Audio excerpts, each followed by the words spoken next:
El día que mi suegra murió, no solo heredé una empresa millonaria. Heredé un secreto capaz de destruir a toda mi familia. Durante 40 años, la verdad estuvo enterrada bajo contratos falsificados, silencio y poder. Y el día de su funeral, yo fui la encargada de desenterrarla frente a todos.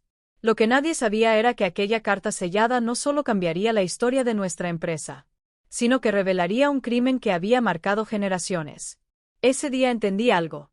Algunas herencias no traen riqueza, traen verdad. El día que murió mi suegra, Carmen Álvarez, yo estaba en la cocina preparando una tarta de limón para el cumpleaños de mi esposo. La casa olía a azúcar y vainilla cuando mi teléfono comenzó a vibrar insistentemente sobre la encimera de mármol. No pensaba contestar, pero después de la tercera llamada, me limpié las manos con el delantal y respondí. ¿Señora Lucía Herrera? Preguntó una voz grave y profesional. Sí, soy yo. Le habla Rodrigo Salvatierra, notario de la señora Carmen Álvarez. Lamento informarle que falleció anoche mientras dormía. Sentí que el aire desaparecía de la cocina. La batidora seguía encendida, girando sin control hasta que la apagué con manos temblorosas. No, eso no puede ser. Yo hablé con ella ayer. Lo sé, respondió con calma. Pero dejó instrucciones muy claras. Usted debía ser la primera persona en ser informada, incluso antes que su propio hijo. Me apoyé contra la mesa. Carmen y yo nunca fuimos exactamente amigas, pero en los últimos años algo había cambiado entre nosotras. Me había enseñado a cocinar sus recetas antiguas, me contaba historias del barrio donde creció en Sevilla, y siempre decía que las mujeres fuertes no nacen, se forjan. ¿Qué quiere que haga? Pregunté en voz baja. Necesito que venga hoy mismo a mi despacho. Hay disposiciones especiales sobre el funeral y sobre la herencia. El despacho del notario estaba en el centro de Madrid, en un edificio antiguo con balcones de hierro forjado. Dentro, todo era madera oscura, alfombras gruesas y retratos familiares colgados con solemnidad. Rodrigo se levantó al verme entrar. Gracias por venir tan rápido, señora Herrera. Por favor, tome asiento. Me entregó 2 sobres. Uno oficial, con sellos y documentos legales. El otro era más pequeño, color marfil, con mi nombre escrito con la letra firme y elegante de Carmen. Su suegra era una mujer muy meticulosa, dijo el notario con cautela. Dejó instrucciones específicas que deben cumplirse exactamente como están escritas. Deslicé el dedo por el borde del sobre pequeño. Aún conservaba su perfume, jazmín y canela. Lo abrí. Querida Lucía, si estás leyendo esto, significa que finalmente he dejado este mundo sin despedirme como hubiera querido. No quiero lágrimas innecesarias. He vivido a mi manera. Pero necesito que hagas algo por mí. En mi velatorio, deberás leer una carta delante de toda la familia. Está escondida en el doble fondo de mi antiguo costurero, el que te enseñé a abrir cuando pensabas que solo guardaba botones. Recuerda el pequeño broche dorado en forma de azucena. Muchos dirán que esto es escándalo. Otros lo llamarán traición. Yo lo llamo verdad. He dejado todo a tu nombre. La casa familiar en Toledo, las cuentas, incluso mi participación en el negocio de importaciones. Todo es tuyo. Con una sola condición. La carta debe ser leída en voz alta frente a todos. Sin excusas. Sin retrasos. Siempre fuiste más valiente que mi propio hijo. Por eso confío en ti. Con afecto, Carmen. Levanté la vista hacia el notario, incapaz de hablar. Entonces, murmuró él, ¿está dispuesta a cumplir su última voluntad? El cumpleaños ya no importaba. Algo mucho más grande estaba a punto de comenzar. Y por favor, añadí al final de la carta, no permitas que me vistan con algo gris o aburrido. Siempre odié los colores tristes. Leí esas líneas 2 veces antes de levantar la vista hacia el notario. ¿Me está diciendo que todo es mío? Rodrigo asintió mientras abría el sobre oficial.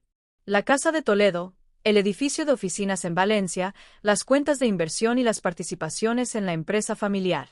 Aproximadamente 9 millones de euros en activos. Pero como ella misma escribió, todo depende de que usted cumpla su última voluntad. Sentí que el suelo se movía bajo mis pies. ¿Y el resto de la familia? ¿Mi cuñado? ¿Los primos? Hay pequeños legados simbólicos, respondió con cautela, pero la mayor parte le pertenece a usted, siempre que acepte la condición. Pensé en mi cuñado Ernesto, que siempre criticó las decisiones de su madre pero jamás dejó de depender de su dinero. Pensé en las cenas familiares llenas de sonrisas falsas y conversaciones interesadas. Carmen observaba en silencio, como si estuviera tomando nota de todo. ¿Cuándo es el velatorio? Pregunté. En 3 días. En la iglesia de San Miguel, en el centro histórico. Después habrá una reunión en la casa de Toledo. Toda la familia ha sido convocada. Me levanté. Entonces debo ir a la casa. Hay algo que tengo que encontrar. Señora Herrera, añadió Rodrigo antes de que saliera. Su suegra me pidió que le transmitiera un mensaje. Dijo, Lucía sabrá qué hacer cuando escuche la verdad. El trayecto hasta Toledo se me hizo interminable. La autopista parecía más larga de lo habitual, como si el tiempo mismo se hubiera vuelto denso. ¿Qué podía haber en esa carta para que lo convirtiera en condición de su herencia? La verja de hierro se abrió automáticamente cuando introduje el código. Carmen me lo había dado hacía años, diciendo que confiaba más en mí que en cualquier sistema de seguridad. La casa seguía imponente, con sus muros de piedra clara y bugambillas trepando por las paredes. No era un palacio, pero sí una residencia antigua, llena de carácter y recuerdos. Rosa, la ama de llaves, abrió la puerta antes de que tocara. Señora Lucía, gracias por venir. Doña Carmen dejó instrucciones de que usted tendría acceso completo a sus habitaciones. Asentí en silencio y subí las escaleras. El dormitorio de Carmen estaba inundado de luz. Cortinas color esmeralda, cuadros modernos mezclados con retratos familiares antiguos, y el aroma constante de jazmín. Sobre la cómoda reposaba el costurero antiguo, tallado en madera oscura con delicadas flores grabadas. Pasé los dedos por el borde hasta encontrar el pequeño broche en forma de azucena. El pétalo central, murmuré, recordando sus palabras de años atrás. Presioné. Un leve clic. El fondo falso se deslizó suavemente. Dentro había un sobregrueso, sellado con cera roja.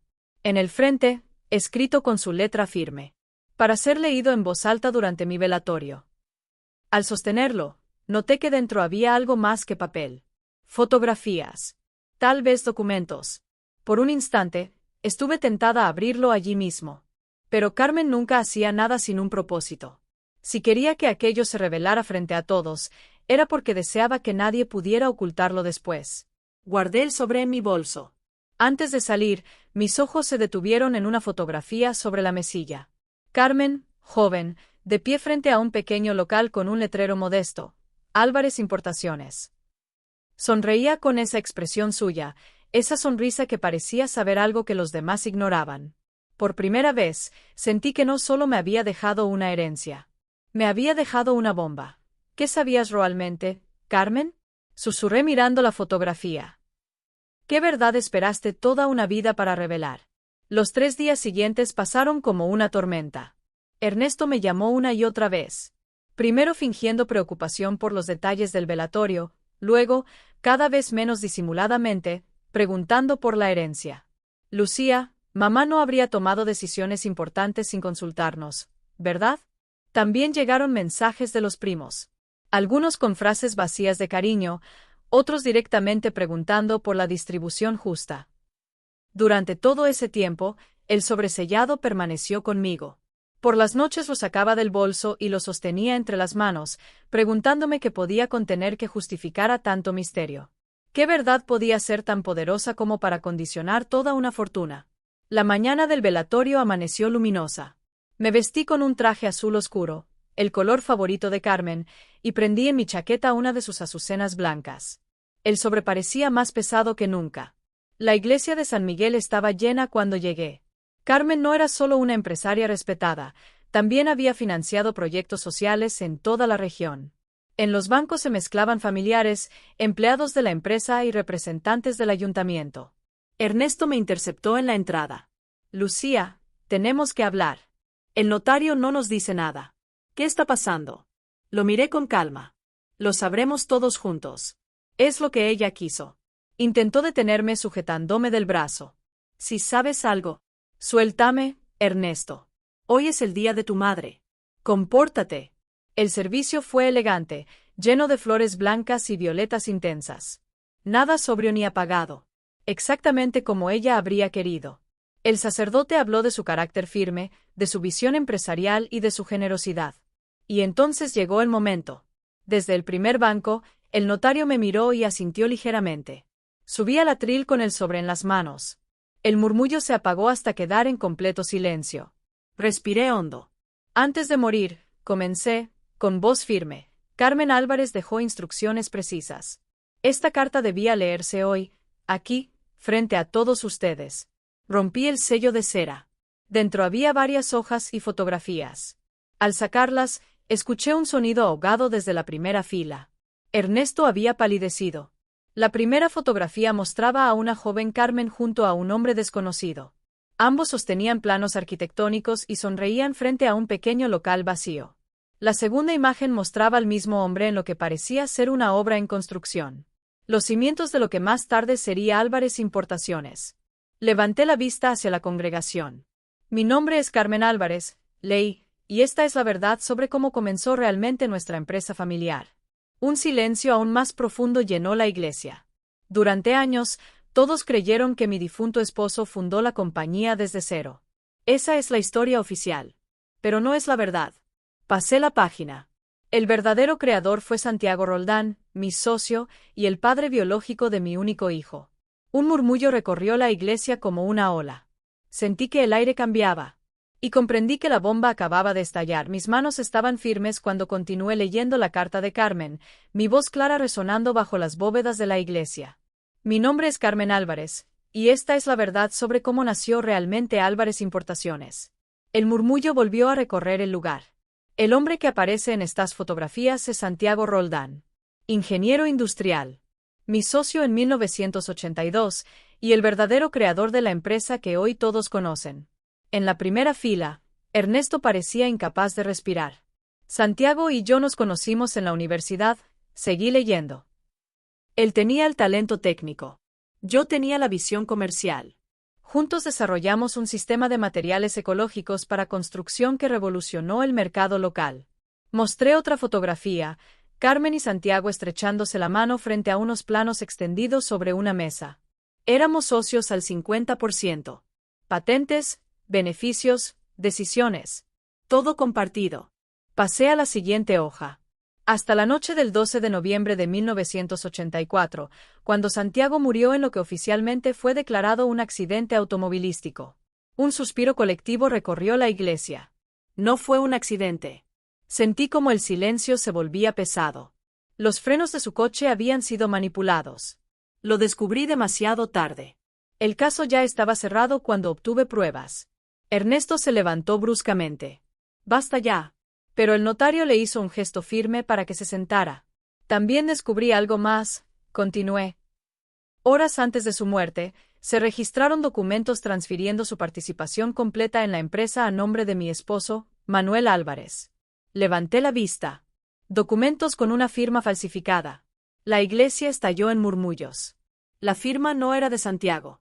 Fue falsificada por Manuel.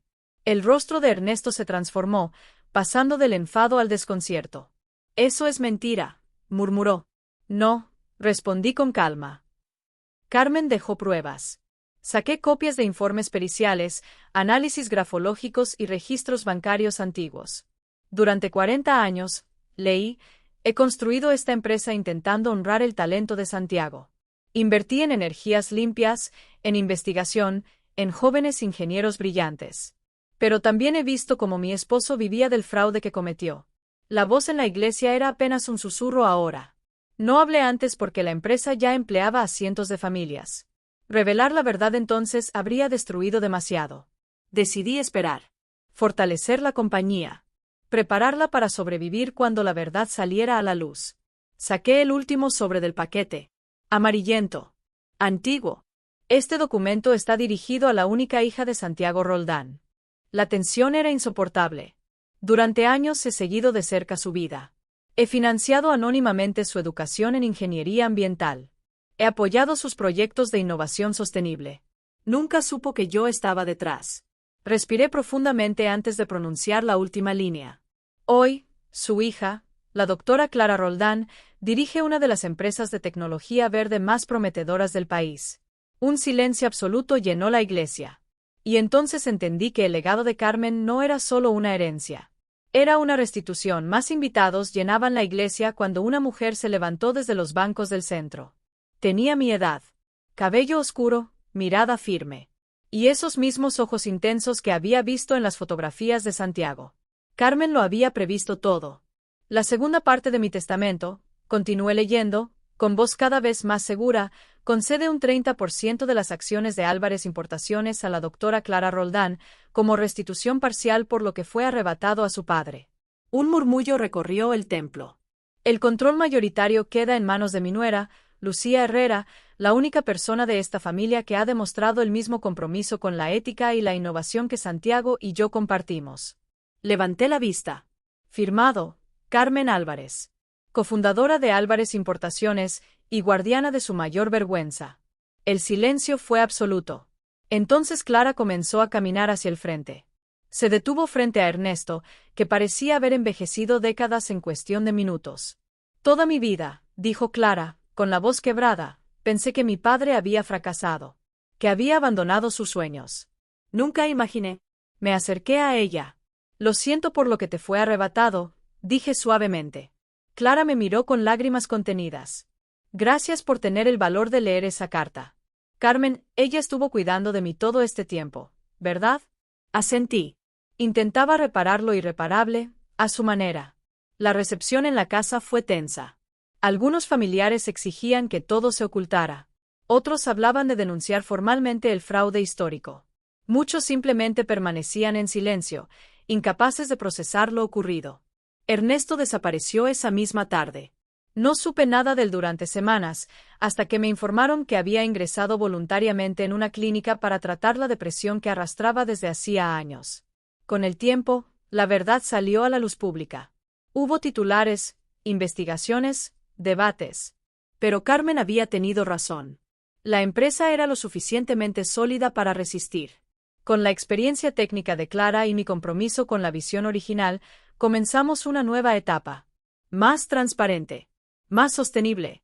Un año después del velatorio, estaba de pie en el jardín de Toledo. Las bugambillas florecían con más fuerza que nunca. Clara estaba a mi lado, como cada semana, revisando informes y proyectos antes de terminar hablando de innovación ecológica y de cómo cambiar el sector de la construcción para mejor. ¿Sabes qué es curioso?, dijo ella, acariciando una azucena blanca. Siempre sentí que alguien guiaba mis pasos desde la distancia. Pensaba que era el recuerdo de mi padre. Ahora sé que era Carmen. Ella intentó proteger a todos, respondí. A la empresa, a los empleados, a ti, incluso a Ernesto, en su forma imperfecta. Solo que no podía permitir que la verdad muriera con ella.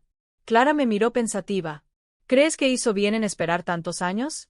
Observé el jardín en silencio antes de responder. Creo que hizo lo que pudo en una situación imposible. Transformó una empresa nacida del fraude en una fuerza para el bien. Se aseguró de que tú estuvieras preparada. Y al final, eligió el momento en que la verdad saldría a la luz. Clara sonrió levemente. ¿Y tú? ¿Alguna vez te arrepientes de haber sido quien lo reveló todo?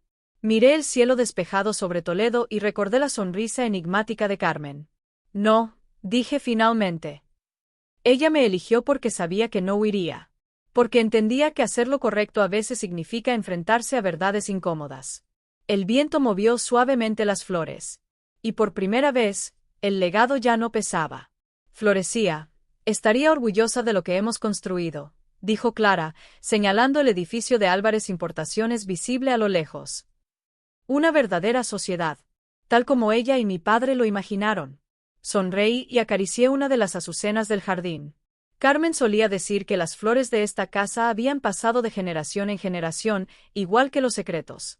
Pero quizá es hora de cambiar la tradición. Clara me miró con curiosidad. ¿Cambiarla cómo? Verdad en lugar de silencio. Colaboración en lugar de poder.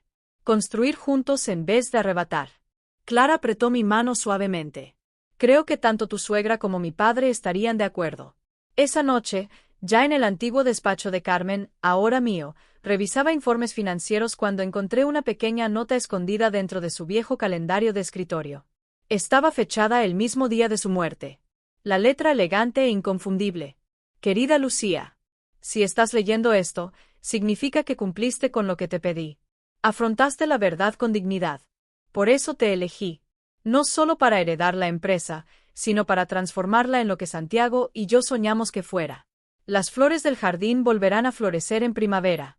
Cuando lo hagan, recuerda que incluso en la tierra más oscura puede crecer algo hermoso, si tenemos el valor de plantarlo. Con todo mi cariño, Carmen. Guardé la nota con cuidado en el cajón. Desde la ventana, el sol del atardecer teñía las bugambillas de tonos dorados y rosados. Carmen no me había dejado únicamente una empresa. Me había dejado la oportunidad de corregir una injusticia antigua. De construir algo honesto. De demostrar que nunca es demasiado tarde para que la verdad florezca. Mañana habría reuniones, decisiones estratégicas, responsabilidades propias de una compañía millonaria. Pero en ese instante, en la calma del despacho, rodeada por el perfume del jazmín, comprendí algo. Las herencias más pesadas no siempre se miden en dinero. Se miden en las verdades que decidimos sostener. Y como Carmen, yo elegiría sostenerla con elegancia. No para destruir, sino para construir. No para castigar, sino para sanar. Porque al final, eso fue lo que ella hizo. Y en algún lugar, estaba segura de que sonreía con esa expresión suya, satisfecha de que su último secreto hubiera encontrado, por fin, su voz.